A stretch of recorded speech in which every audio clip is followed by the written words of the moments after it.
नमस्कार विद्यार्थियों।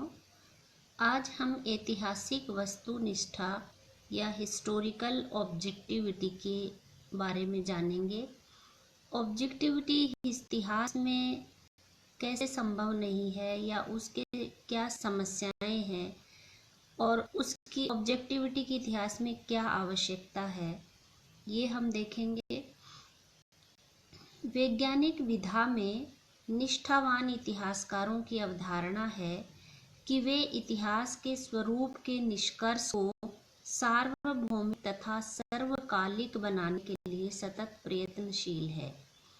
यदि इतिहास को पूर्णतया विज्ञान स्वीकार कर लिया जाए तो इसमें वस्तुनिष्ठा अपेक्षित है, परंतु वैज्ञानिक विधा में आस्थावान इतिहासकारों के प्रयास के बावजूद ऐतिहासिक निष्कर्ष वस्तुनिष्ठ नहीं बन सका है, क्योंकि इतिहास मानवीय उपलब्धियों का विवरण है। मानवीय क्रियाकलापों के संबंध में सभी का एक मत होना संभव नहीं है। ऐतिहासिक वस्तुनिष्ठा की कुछ सीमाएं हैं, जैसे इतिहासकार अतीत का चित्रण किसी विशेष दृष्टिकोण, अवधारणा, संस्कार, व्यक्तिगत ईर्ष्या, द्वेष तथा भ्रांति के परिवेश में प्रस्तुत करता है। यदि इसे यथार्थ मान लिया जाए तो इतिहासकार का निष्कर्ष कैसे निष्पक्ष हो सकता है। कार्ल मार्क्स, स्पेंगलर तथा कार्ल मेनहीम ने विशेष दृष्टिकोण से अतीतकालिक घटनाओं की व्याख्या की है। प्रोफेसर वाल्श ने तो स्पष्ट लिखा है कि इतिहास का अध्ययन दृष्टिकोण विशेष से करना चाहिए। अतः यदि इतिहास अध्ययन में दृष्टिकोण को प्रधानता दी जाएगी तो ऐतिहासिक वस्तुनिष्ठा की कल्पना व्यर्थ है। कार्ल मार्क्स के अनुसार मनुष्य सामाजिक प्राणी है तथा संस्कारों से जुड़ा हुआ है। इतिहासकार का भी जन्म, पालन पोषण तथा विकास समाज, संस्कार तथा धार्मिक परिवेश में होता है। उस समाज, संस्कार तथा धर्म का प्रभाव स्वाभाविक है। अतः कोई भी इतिहासकार अपने को इन प्रभावों से मुक्त नहीं कर पाता।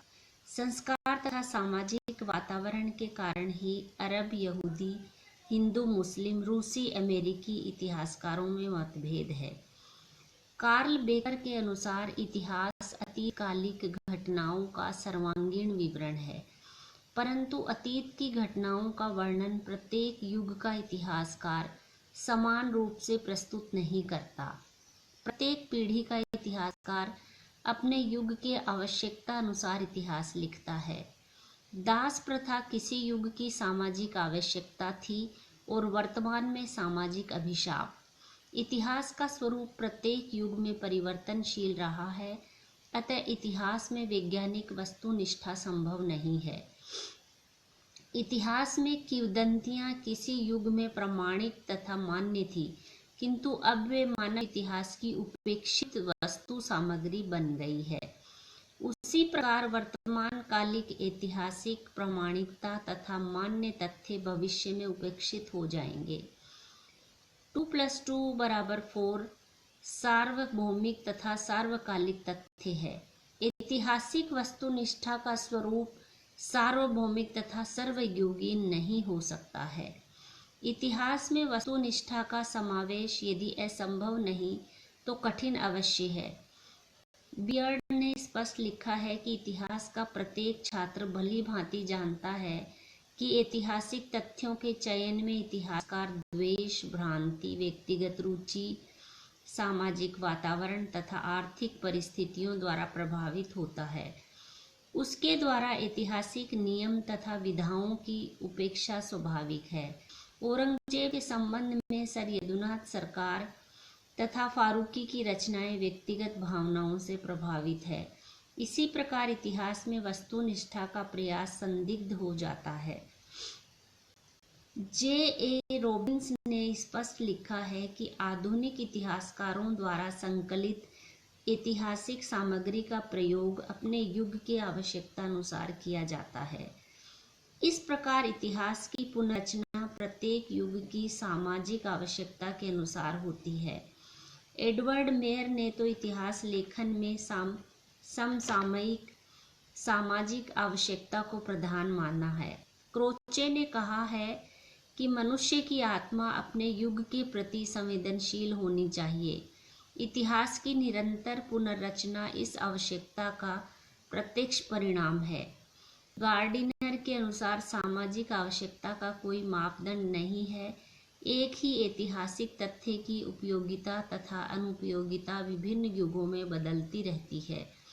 मानव जीवन की रुचियां तथा निहित स्वार्थ का स्वरूप प्रत्येक युग में बदलता रहा है।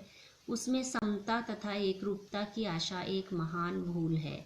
इस प्रकार एक युग का इतिहास दूसरे युग से भिन्न होता है। शीलर ने स्वीकार किया है कि ऐतिहासिक वस्तुनिष्ठा एक जटिल समस्या है। ऐतिहासिक वस्तुनिष्ठा एक असंभव परिकल्पना है तथा इतिहास में निर्वैयक्तिक ज्ञान अर्थहीन होता है। रचनाएं लेखक के व्यक्तित्व की अभिव्यक्ति होती है। हेजलिट ने भी इस तथ्य को स्वीकार करते हुए कहा है, कला, अभिरुचि, जीवन तथा वाणी में व्यक्ति की भावना निर्णायक होती है, तर्क नहीं। इतिहासकार की रचना भाव प्रधान होती है, तर्क प्रधान नहीं। प्रसिद्ध जर्मन इतिहासकार रांके ने भी कहा है, इतिहास लेखन अंतश्चेतना का विषय है। अंतश्चेतना का भाव प्रधान होना स्वाभाविक है। इतिहास में तर्क तथा विवेक के लिए स्थान नहीं है।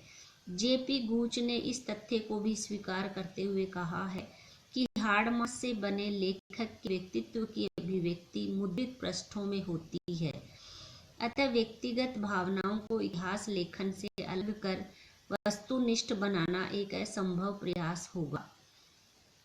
जी.एम. ट्रेवेलियन ने भी कहा है, इतिहास में द्वेष तथा सहानुभूति का होना स्वाभाविक है। वह अपनी तथा सामाजिक रुचि के संदर्भ में अतीत के व्यक्तियों, उनके कार्यों और उपलब्धियों का वर्णन करता है। उसके वस्तुनिष्ठ होने की आशा एक भूल है। वेबर के अनुसार वस्तुनिष्ठा एक दोष है, क्योंकि इतिहास में इस उद्देश्य की प्राप्ति अत्यंत जटिल है। भावहीन निष्पक्षता इतिहास का गुण नहीं, अपितु एक दोष है। इतिहासकार कितना भी निष्पक्ष क्यों न हो, विषय का चयन उसके द्वारा ही होता है। वह घटनाओं के मूल्यांकन में कितना ही निष्पक्ष क्यों न हो, निष्कर्ष तो उसी का होता है। वॉल्श के अनुसार इतिहास का स्वरूप रचनात्मक होता है, चयनात्मक भी होता है। किसी भी इतिहासकार के लिए अतीत का सर्वांगीण चित्रण कठिन है। प्राय इतिहासकार अतीत के किसी एक पक्ष का ही वर्णन करता है। यह चयन उसे पूर्वाग्रही बना देता है। पूर्वाग्रही विचार के कारण एक ही घटना को इतिहासकार अलग अलग ढंग से प्रस्तुत करते हैं। यह ऐतिहासिक वस्तुनिष्ठा के लिए बाधक है।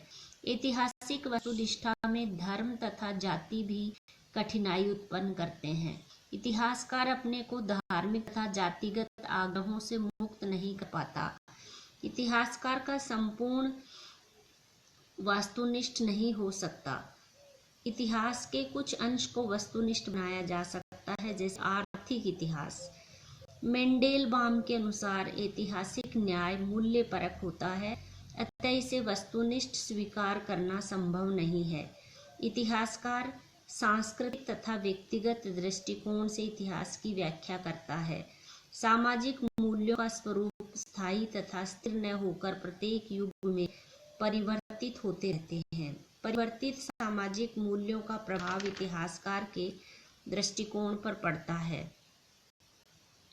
सभ्य समाज में रहने वाले मनुष्यों का संबंध विभिन्न राजनीतिक दलों से रहता है, जैसे मार्क्सवादी, लिबरल्स, कैथोलिक, प्रोटेस्टेंट, पूंजीवादी, प्रजातंत्रवादी, राजतंत्रवादी, साम्यवादी आदि। इतिहासकार भी इन राजनीतिक दलों के सिद्धांतों से प्रभावित होता है। वह अपनी दृष्टि से ऐतिहासिक घटनाओं की व्याख्या करता है। ऐसे इतिहासकारों से वस्तुनिष्ठा की अपेक्षा करना उचित प्रतीत नहीं होता। बच्चों, आज हम इतना ही करेंगे। इसी के पार्ट 2 में हम ऐतिहासिक वस्तुनिष्ठा की आवश्यकता का अध्ययन करेंगे।